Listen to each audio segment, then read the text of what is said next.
After question 1, she wanted the door shut and the fan off so you could hear her better. Then she wanted to be repositioned. 2 hours had gone by and we were on question 2. Question 2. We had to restart every time a nurse came in, or she wanted to restate something she had said, or she paused too long. I knew that I had the whole day to kill, but I wanted to do shopping and not be filming a video all day long and be directing it and doing all that stuff. So she was more into the whole thing than I was, you could say. After every take, she insisted on seeing the video in case she wanted to make any adjustments to fix her head angle or the height of her chair. I decided that if we continued on that route, I would be there all night. So I told her, Nana, I'll edit the video and make sure you look good and sound good, and I promise I'll show you the finished product as soon as I'm done editing it. But then something changed while we were filming. I think I stopped checking the time and I became truly engaged in what she was saying. After every question I asked her, I became more and more curious about her life and her own personal story. There were so many things that I had learned about my grandma that I never knew because I'd never taken the time to ask. I found myself stopping the video numerous times so I could laugh or ask follow-up questions. After looking at my camera later, I had over 70 videos of content. The once seemingly fun task seemed a bit daunting. After countless hours of going through each and every video, I finished editing. Little did I know that that day was the last bit of quality time I would ever get to spend with my Nana. Little did I know that that was the last opportunity that I would get to talk to her one-on-one. I saw Nana one last time after that visit for her 80th birthday. I was planning on showing her the video then, but we didn't have a lot of time and I figured I would just show her another time. Well, I never did get to show her the final project, which made me sob on several occasions. I know she would have loved to see it because she begged me to show her many times, but I also know that she's in heaven right now looking down. So with that said, I hope you enjoy this, Nana. Great job.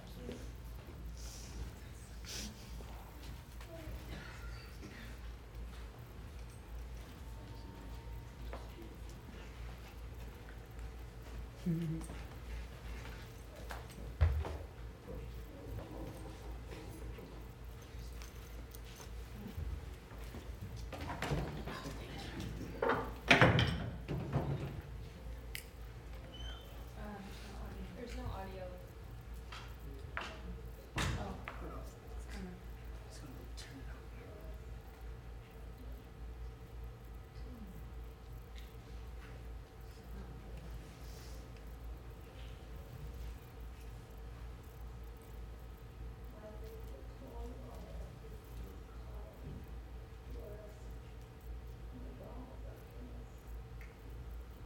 Give me 1 second, guys.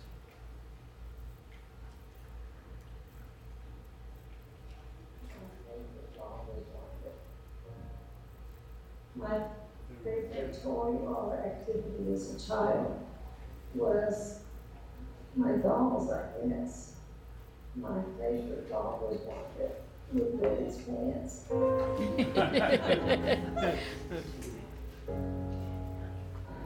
My mom was pretty strict. She was a good mother and she loved me. My daddy was the one that I emulated. And he liked to laugh and have fun.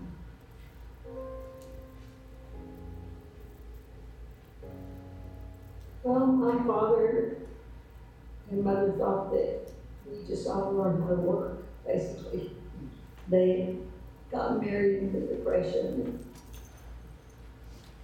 They had a hard life. And they didn't want us to have that hard of life. But we did.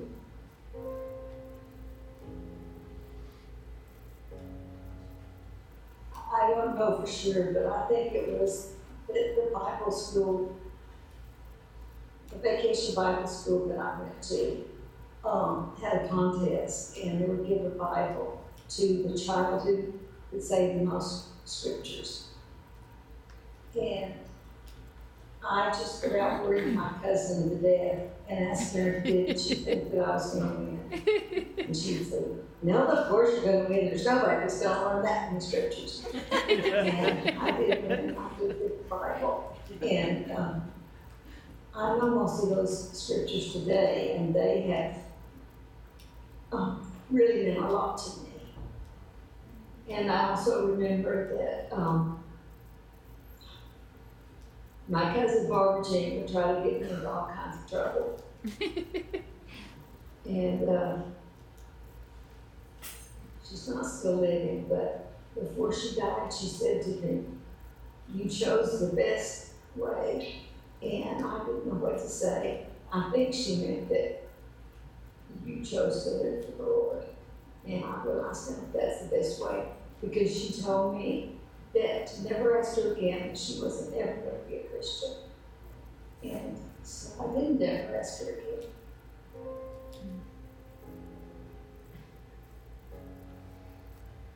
I wanted to be a wife and a mother, and actually I wanted to be a preacher's wife. And not too many people wanted that as their goal, but it was what I thought God wanted me to do. And that later I wanted to be a teacher, but it was a good goal.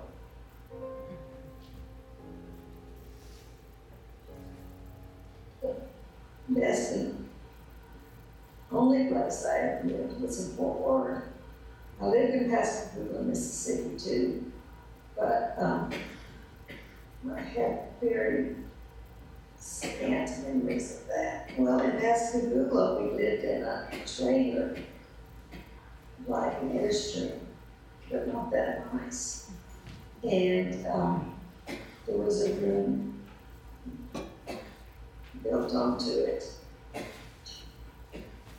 That's all of that.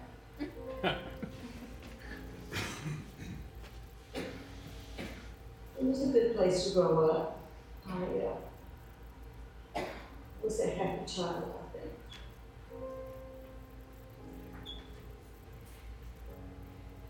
I think the best place would be Holland. We went there and taught child evangelism classes. We taught teachers how to teach the Bible. And we went 3 different years. 1 year Tammy went with us. It was just a wonderful experience.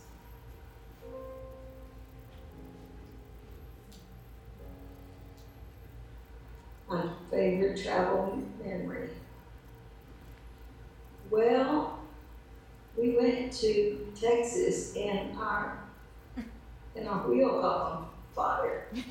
And my husband got out there with a pillow and beat it out. And I think, please don't do that.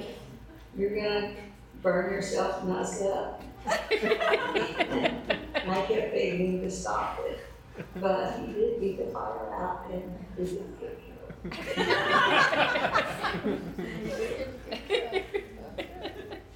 I just thank the Lord was with us and was good to us, and my children all turned out good. And I think a lot of people wish that they could say that about their lives.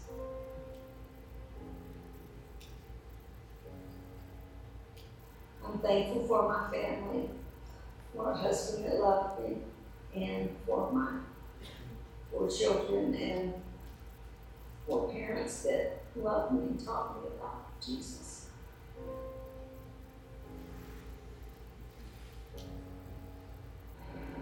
I guess the honeymoon maybe is the favorite stage.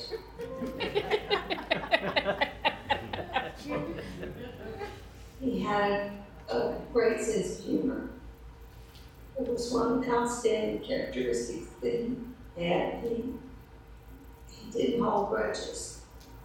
He just didn't. He was totally forgiving.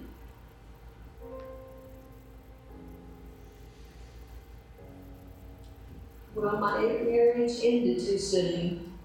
I just lost my husband 2 weeks or so ago, but it was a very happy marriage. We were married 61 years. And it was like an ideal marriage. He was so good to me. This is funny. Well, the most notorious one was we were going across the country from California to Texas, and we couldn't afford all those meals out. So we agreed that we should have a nice meal in the evening and like a picnic lunch. And we'd have I don't remember what for breakfast, but I guess it was just some kind of breakfast roll or something.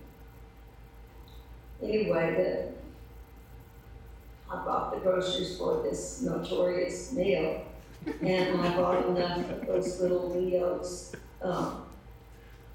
meat slices that everybody could have 3 on their sandwich.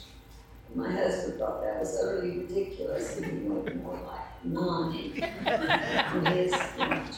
And we got in such a fight about that, I went off and stood in another little overhang rest stop place and waited for him to come back and apologize to me. But I didn't see that it was his place to apologize to me. And it seems like that all 4 children agreed with him. I didn't think anybody on my side. So I waited and waited and waited. He didn't ever come. So I finally had to go back, make it up, and we've laughed about it ever since.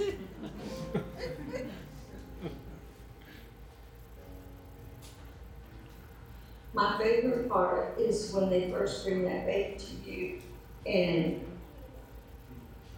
it's healthy and it's the biggest thrill of your life.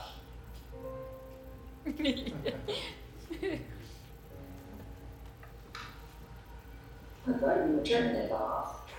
We'll take this pillow and make it more comfortable. What's the next question? Harold Hawkins gave me my first kiss, but he wasn't a very good kisser.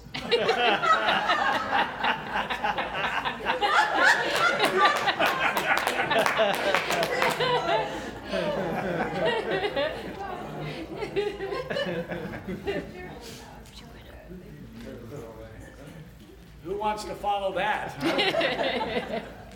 We're actually going to follow that with a song, and then I'll share a little bit with you. So you'll recognize it, and let's just sing together as we continue to celebrate.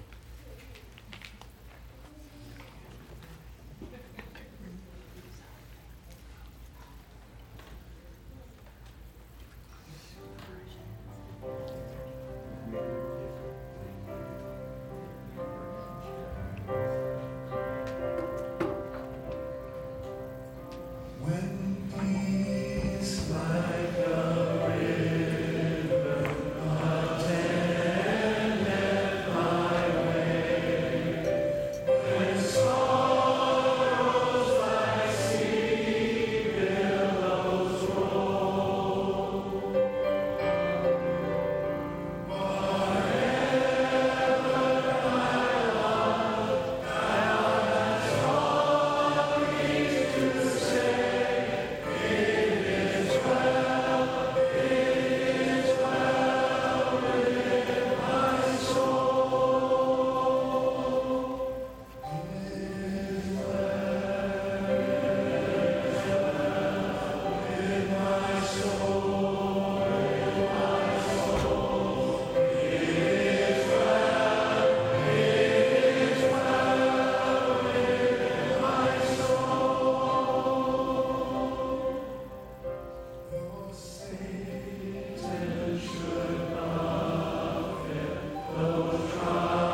I'm the son-in-law, the first son-in-law. Well, there we go, the first son-in-law. I've known Nelda 42 years. Yeah. And I was just thinking about what adjectives I would use, and the first two, the only two really that came to mind were guileless and gracious. I met her when I was in high school. Tammy and I started dating, and I was never, an enthusiastic sort of cheerleader kind of guy. And she would ask, "How are you?" And I'd say, I'm fair. I'm all right." She goes, "What would it take to make you good?" I'm like, "Not you having, leave me alone." And I am not guileless. There's a fair amount of guile, and I thought that was sort of intrusive, and a little weird.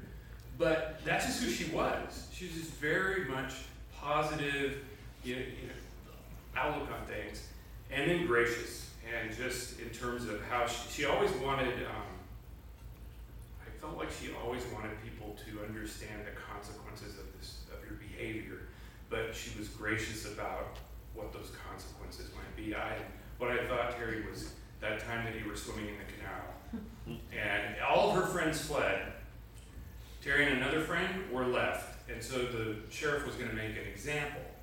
And so he took them in the squad car and stuck them in the office, in the sheriff's office, in their bathing suit with their mascara running down their face. And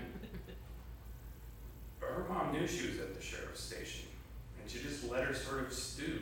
She said, "I'm busy, I have things to do, I'll go get her in a little bit." But she was gracious, forgave you, but the real reason, the main reason, I'm going to miss her incredibly, but the main thing that I'm thankful for is